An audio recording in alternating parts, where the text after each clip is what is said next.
तो जो झामुमो छोड़कर चला जाता है, झारखंडी जनमानस उनको छोड़ देता है। आप लोग वाकिफ है कि अब हम लोग जो उपचुनाव हो रहा है, घाटशिला उपचुनाव के प्रचार का लगभग चरम दौर है और ये चुनाव रामदास का जो दुर्भाग्यजनक निधन हुआ उसके कारण हो रहा है। लोगों ने 10 महीने पहले ही जो जनादेश दिया था, उस जनादेश में ये बहुत स्पष्ट था कि घाटशिला अपना प्रतिनिधि सरल, शिक्षित और मिलनसार व्यक्ति को चुनता है। घाटशिला कभी भी ऐसा प्रतिनिधि नहीं चुनता है जिनके अंदर कोई घमंड हो या धनबल हो, क्योंकि ये मिट्टी जो है ये ताम्र मिट्टी है। ये जितना ठोस है उतना ही इसकी चमक भी है। इस मिट्टी के साथ भाजपा ने बहुत बड़ा खिलवाड़ किया। हिंदुस्तान कॉपर लिमिटेड, जिसका प्लांट यहाँ पर घाटशिला में मऊ भंडार में, एक साजिश के तहत इसको बंद कर दिया गया। केवल इसको नहीं बंद किया, उसके पहले जितने माइंस थे उन माइंस को भी बंद कर दिया, कॉपर माइंस को। हेमंत बाबू ने जब 19 में जब सरकार बनाई, 20-21 जब हम लोग कोरोना काल से फिर बाहर निकले, तो हम लोगों ने बहुत प्रयत्न करके 3 माइंस को शुरू करवाया। एक राठा माइंस, एक सुरबा माइंस और एक केंद्रादेव माइंस। लेकिन ये जो माइंस है, इसका जो प्रोडक्ट, ये प्रोडक्ट जो उसका जो अयस्क होता है, वो प्रोडक्ट HCl में परिष्कृत नहीं होता। पहले HCl अपने जब स्वर्णिम काल में था तो उसी से सोना निकालता था, सिल्वर निकालता था, कॉपर निकालता था और भी कई धातुएं निकालता था। और देश का नंबर 1 क्वालिटी, जिसको 1 ग्रेड कहा जाता है, वो रहा।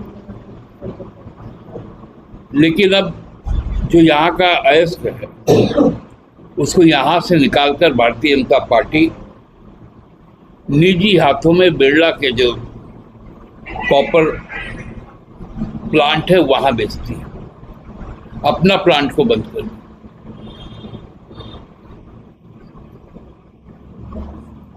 और ये ऐसा समस्या है यहाँ के जो जीविका के साथ जुड़ा हुआ था।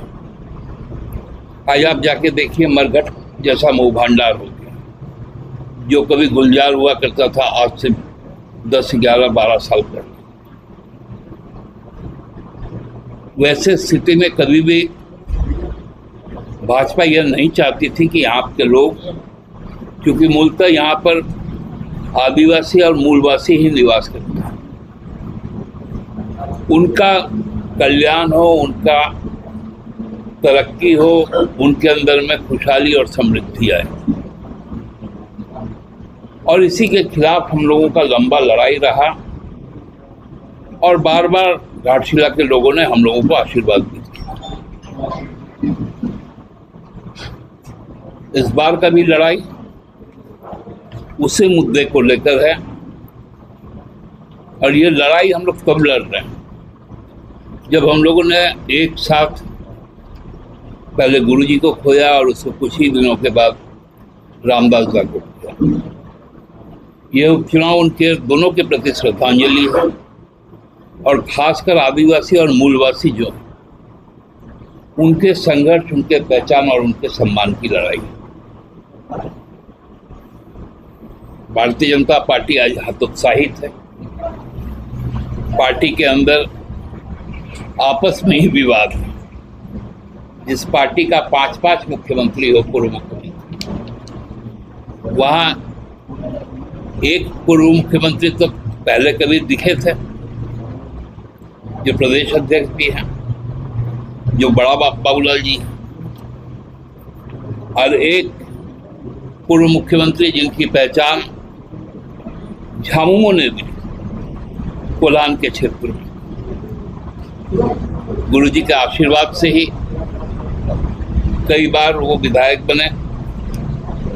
हेमंत बाबू ने उनको अपना विश्वास करके मुख्यमंत्री का पद सौंपा। केवल पद नहीं सौंपा, उस वक्त पूरी कमान उनके हाथ में थी, लेकिन कुछ स्वार्थी लोगों ने उनको बरगलाने का काम किया। वो अब बड़ा बेचारे से हो गए,